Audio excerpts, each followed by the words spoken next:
Oi pessoal, sejam bem-vindos mais uma vez ao canal. Então, como eu tinha prometido a vocês, eu ia fazer agora um vídeo falando sobre as diferentes teorias econômicas, né?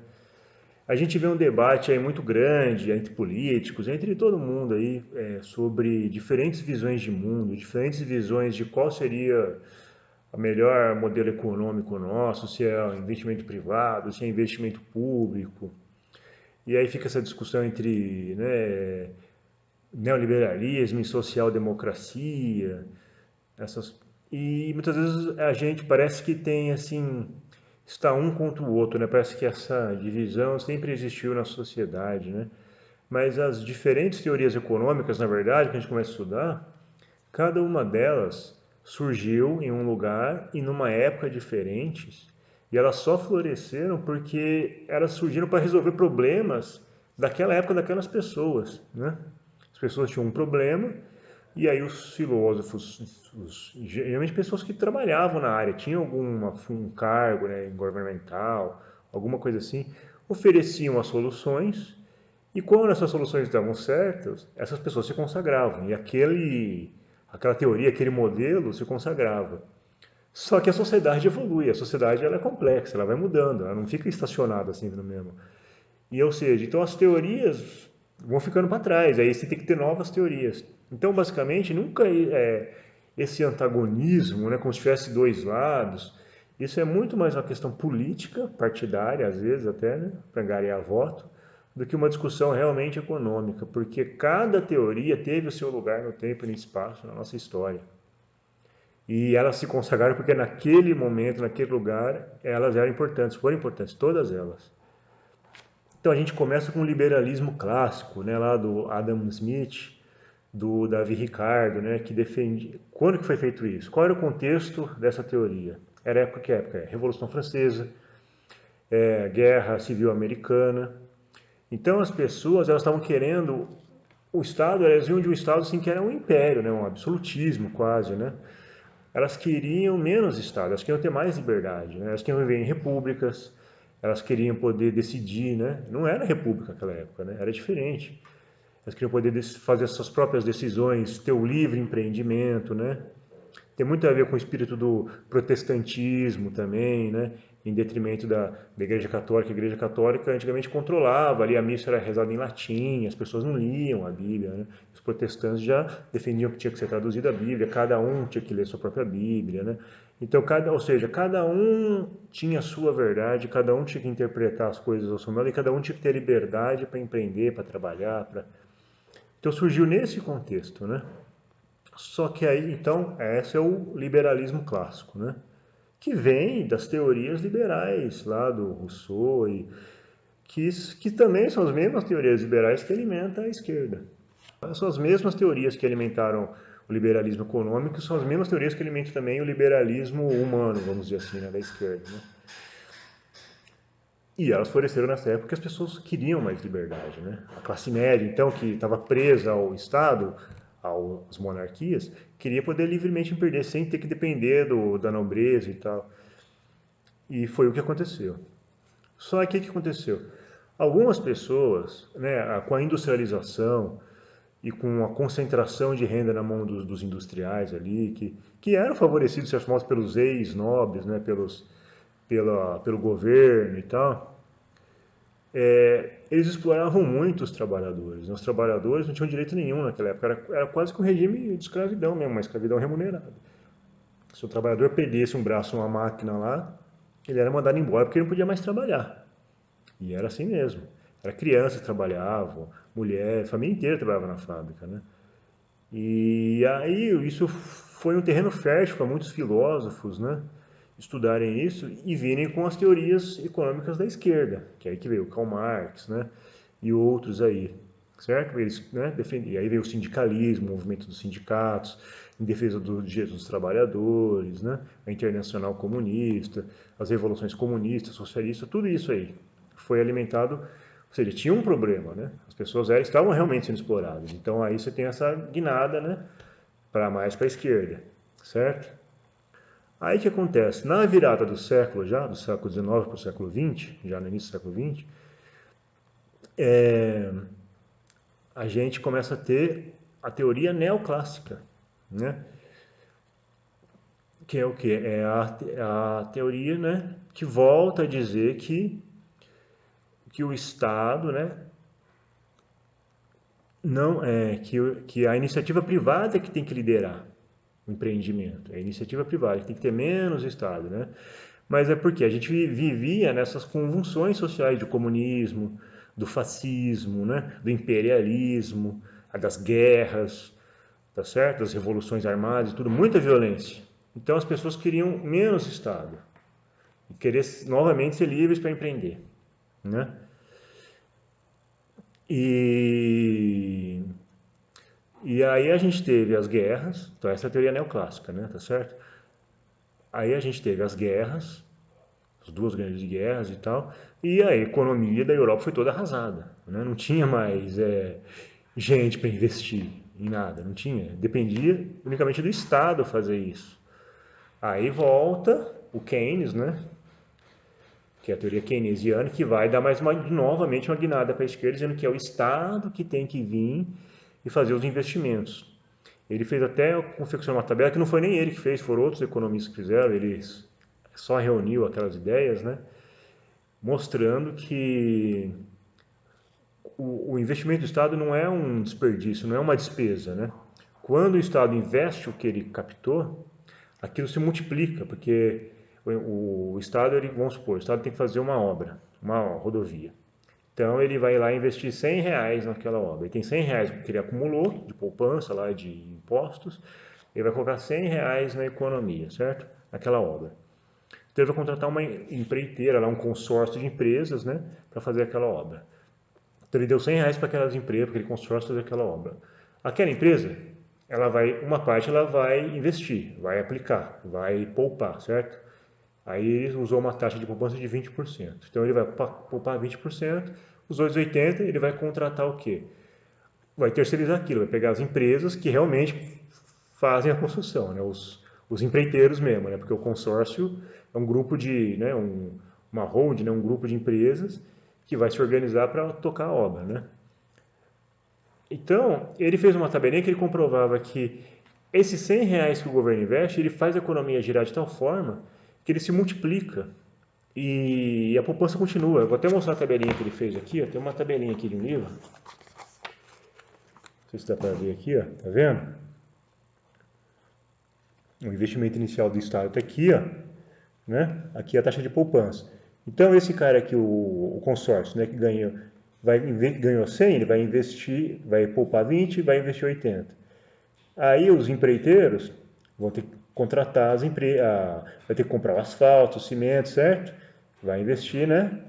Aí vai ter o motorista do caminhão, aí depois a mulher dele vai lá na manicure, e esse dinheiro vai multiplicando, certo? Ele vai render. Então, no final, o que o governo investiu, ele volta na poupança. A poupança continua igual.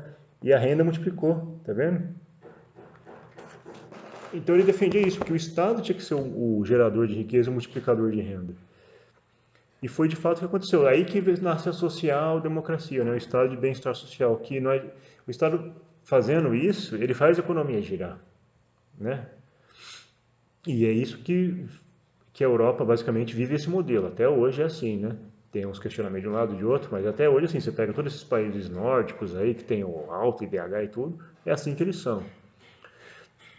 Só que nós tivemos um problema daí, que foi o quê? Que foi a inflação, que começou a subir, começou a crescer.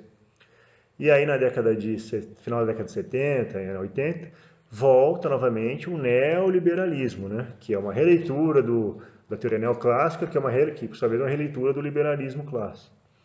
Que diz o quê? Que não, que o Estado tem que ser mínimo, que o Estado não pode empreender, que o Estado não pode investir. Né? Quem tem que fazer isso é a iniciativa privada. O Estado não pode fazer isso, que o Estado é corrupto e tal. Como se a corrupção fosse só do Estado, não tivesse empresário junto. Né? Mas enfim. Então, basicamente, a disputa no campo econômico de esquerda e direita é isso. A esquerda defende que o Estado tem que ter tem que ser o indutor, né, dentro da nação, da economia. E a direita diz que quem tem que ser a iniciativa privada, certo? Então nós vivemos esse modelo neoliberal, pelo menos aqui no estado do nosso hemisfério, desde a década de 70, né? E agora já vem surgindo uma nova teoria econômica, né? Voltando para a esquerda, que é a MMT, que é do inglês, né? MMT, em português é Teoria Moderna da Moeda, Teoria Monetária Moderna, que volta a defender que o Estado tem que fazer isso. E essa teoria ela já está mais ligada, essa nova teoria, à questão de que hoje o dinheiro já não é mais de papel, né? Quando o neoliberalismo surgiu, foi justamente quando os países deixaram de adotar o padrão ouro. O que é o padrão ouro? Quando o valor da moeda de um país estava atrelado à sua reserva de ouro. Só que quando a economia começou a crescer muito, isso já não funcionava mais, porque alguns bancos eles tinham muita reserva de ouro, eles tinham poder de manipular esses preços. Então, se abandonou o padrão ouro, foi justamente isso na década de 70, no início da década de 70, foi quando começou o neoliberalismo, né? Só que agora a moeda não é nem mais de papel, nem o papel mais tem, porque hoje a moeda é só um dígito, ela é digital. Você passa o cartão de crédito lá, você não está passando papel, você está só passando uma informação, né? Quando o seu salário cai na sua conta, ninguém está te dando papel, você só tem uma informação na conta, né? Então, essa teoria moderna econômica, ela vem para contestar o neoliberalismo. Por quê? Porque hoje estão vendo que essas teorias neoliberais, elas acabam provocando as crises cíclicas, as crises econômicas. Eu vou explicar por quê. Porque a economia ela oscila, né? O mercado oscila. Você tem uma fase de crescimento e depois uma fase de recessão. Isso é natural. Só que o que os neoliberais dizem? Quando a economia de um país está crescendo, certo? Está subindo, o Estado ele tem que pegar e fazer o quê? Aumentar os juros. Por quê? Porque aí, para não dar inflação, porque quando a economia está crescendo, o dinheiro começa a entrar, começa a entrar, começa a entrar. As pessoas começam a comprar, comprar. Isso força a inflação a subir, certo? E aí o Estado tem que aumentar os juros. Aí quando o Estado aumenta os juros, o governo aumenta os juros, o que acontece? Os empresários que produzem, ou o setor produtivo, não tem como se financiar para produzir mais, porque o dinheiro está caro. Então eles ficam parados ali, param de produzir mais. Por sua vez, o Estado, ele se endivida, porque os juros é o que o Estado paga para o banco. Então o Estado ele tem que pagar mais para os bancos. Então o Estado se endivida. Os bancos, por sua vez, eles não emprestam dinheiro para os empresários, porque os empresários não... Está caro, o juros está alto. Aí o Estado ele tem um negócio que chama de injeção de liquidez, que é o que é? Os Estados pegam esse dinheiro dos bancos e eles ficam pagando aquela taxa de juros que eles mesmos aumentaram para os bancos. Por isso que a gente vê que passa crise, entra crise, os bancos sempre têm lucros astronômicos e o país em recessão. Por conta disso, porque os impostos que todos pagam estão indo para injetar liquidez nos bancos. E aí o que acontece? Aí a economia começa a entrar em recessão, porque ninguém produz nada, começa a ter desemprego, aí entra um ciclo, né? Então essa política acaba acentuando a crise, né? E aí quando entra em crise, o que os neoliberais fazem? Não, o Estado agora tem que botar um teto de gasto, não pode mais gastar porque não está. Mas por que não está? Por que está em crise? Porque não está arrecadando, porque ninguém está produzindo, ninguém está comprando, o Estado não arrecada imposto, não tem dinheiro para pagar mais nada. Aí eles falam que você tem que diminuir o Estado, né? Diminuir o Estado significa diminuir o hospital, a escola, a polícia, né? Diminuir o Estado para você poder caber no orçamento. Mas o problema não é que a crise não é culpa do Estado, é culpa da economia. A economia que não está produzindo, por causa dos juros altos que o próprio Estado aumentou. Vocês estão entendendo? E aí eles falam que você só acentua mais ainda a crise. Porque aí você vai diminuindo o Estado deixa de investir, as pessoas vão ficando sem dinheiro, né? E os juros comendo. E os juros comendo. O que a MMT diz, a teoria nova moderna? Que o Estado ele não pode ter essa fixação de metas, né, em curto prazo, ano a ano. Porque a economia não é de um ano a ano. Ela é um ciclo maior. Você tem que ter uma meta, você tem que enxergar o horizonte. Você não pode ficar enxergando só ali naquele ano. Então, quando a economia está em alta, o Estado tem que aproveitar aquele imposto todo que ele está arrecadando em alta e guardar, fazer sua reserva. Quando a economia cai, ou seja, quando a economia está em alta, você deixa a iniciativa privada investir. Entendeu? A iniciativa privada investe quando tem dinheiro. Agora, quando a economia tem recessão, os caras seguram. Aí é hora do Estado pegar tudo aquilo que ele acumulou quando a comunidade estava e injetar de novo, né? Através de obras sociais, através de, inclusive de transferência de renda, como por exemplo, você dá uma licença maternidade para a mulher, uma aposentadoria, porque essa pessoa não vai ficar guardando dinheiro, ela vai usar esse dinheiro vai girar. O rico não, o rico ele guarda, ou seja, o rico ele toma tantos banhos quanto o pobre, ele não vai gastar mais sabonete que um pobre, ele não vai almoçar mais vezes que um pobre, ele não vai gastar mais gasolina que um pobre. Ou seja, só que os ricos são 1% e os pobres são 50%. Então, quando o pobre tem renda, a economia gira. Porque o pobre vai gastar tudo que ele ganha, ele não guarda dinheiro. Se o rico tiver mais dinheiro, ele não vai consumir mais, ele vai guardar mais dinheiro.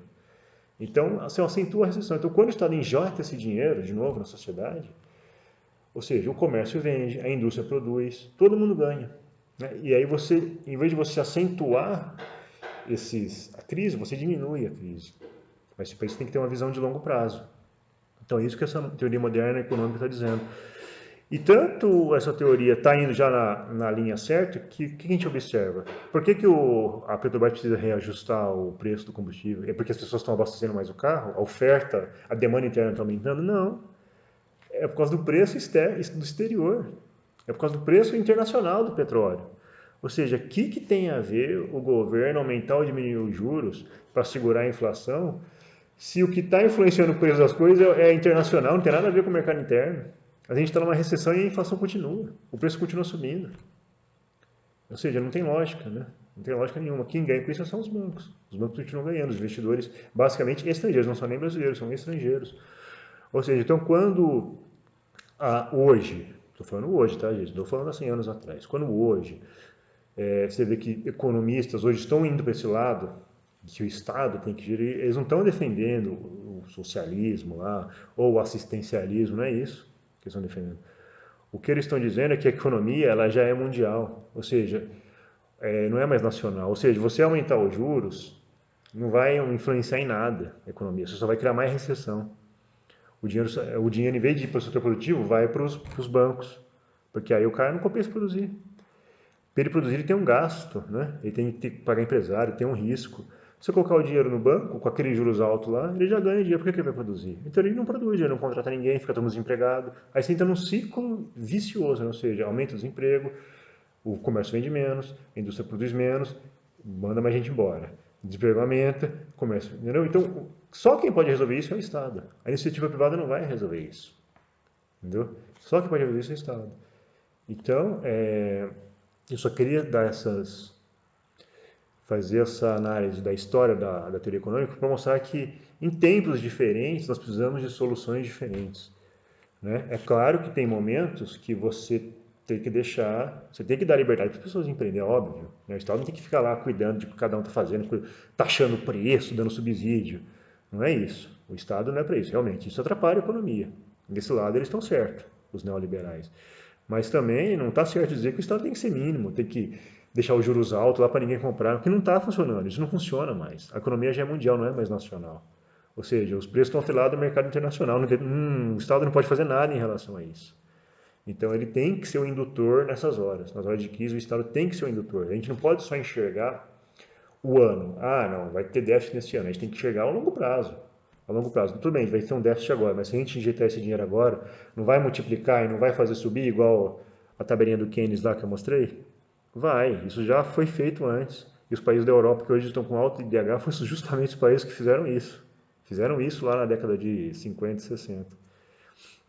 Então, é só para trazer uma reflexão, tá, gente, que teorias antigas não resolvem problemas atuais, né? O neoliberalismo é uma teoria da década de 70 e 80. Quando a moeda tinha saído do ouro, quando o valor da moeda, né, tinha saído do ouro e era moeda de papel, era basicamente estrelado ao dólar, né? Porque os Estados Unidos é o país que mais compra do mundo. Só que hoje a moeda já não é nem mais papel, a moeda já é digital. E a economia não é mais nacional, ela é global, né? Quer dizer, o mercado não vai deixar de existir, a bolsa de valores não vai deixar de existir, os bancos estão aí, estão firme e forte. O que essa nova teoria está defendendo é que a bolsa, os grandes bancos de investimento, eles não precisam de um Estado das nações defendendo seus interesses, porque eles já têm bastante dinheiro, eles já são muito ricos, eles já têm o poder, inclusive, de influenciar o mercado, influenciar a bolsa, influenciar. o Estado ele tem que ver o interesse da população, do povo, né? E usar os impostos para isso, né? Vocês estão entendendo? Eu queria até fazer uma recomendação. Quem quiser entender um pouquinho de economia, sem ter que ser economista, entender todos aqueles termos complicados, tem esse livro aqui, um livro que eu estou lendo, tá? Do Leonardo Fachin, A Face Viva da Moeda, onde ele vai contando uma historinha, um romance, né, entre um rapaz que está fazendo faculdade de economia e vai narrando toda a história da economia, das teorias econômicas, desde o início até a atualidade, né, em termos fáceis de entender, em termos, né, do cotidiano, não precisa ser economista para entender. Então tá aí um livro, uma leitura agradável aí para quem quiser entender um pouquinho de economia, tá, gente? Eu acho que a gente tem que evitar um pouco os estigmas, né? Estigmatizar as pessoas de esquerda, de direita, de sei lá o quê, e tentar entender o que cada um defende, porque ambos têm um pouco de razão, né? Quando a pessoa que se diz liberal defende a iniciativa privada, claro, a iniciativa privada tem que ter liberdade para empreender. Claro que tem. O Estado não pode ficar interferindo no preço das coisas, subsidiando tudo. Isso atrapalha a economia, isso estraga a economia. Por um outro lado também, o Estado também tem que usar o poder de arrecadar imposto que ele tem para justamente aquecer a economia, justamente fazer, né, tirar as pessoas da miséria. Ele pode fazer isso. Se for feito com responsabilidade, não vai gerar inflação, não vai, pelo contrário, vai melhorar a economia, vai trazer mais riqueza e não pobreza. Tá certo, gente? Então vamos tentar dialogar com os dois lados, entender o que cada um defende, né? E ver o que é melhor para o país, para todo mundo, para o conjunto da sociedade, e não só para um ou outro investidor aí, que vão continuar ganhando dinheiro, não vão perder dinheiro, eles não perdem dinheiro. Quem é investidor, quem tem bastante dinheiro, sabe como funciona o mercado, ele sabe. Ele ganha quando o mercado tem alta e quando o mercado tem baixa. Ele sabe a hora de investir, a hora como investir. Tem como você ganhar nos dois cenários. Entendeu? Tá certo? Se gostaram aí, dá um like aí, vamos compartilhar, vamos tocar para frente. Quem quiser conhecer mais sobre esses assuntos, tem outras pessoas aí então, mais gabaritadas para falar do que eu, né? Você tem a Fatorelli aí falando sobre o sistema da dívida, tem aí sobre a questão da previdência, né? Você tem o professor Paulo Giardelli também abordando essas questões, o Eduardo Moreira, né? Tá certo, gente? São dicas aí para quem quiser entender um pouquinho melhor, tá bom? Quem quiser comentar, comente, a gente procura responder todo mundo. E se quiser sugerir pautas também, vamos sugerindo aí. E até a próxima aí. Um abraço.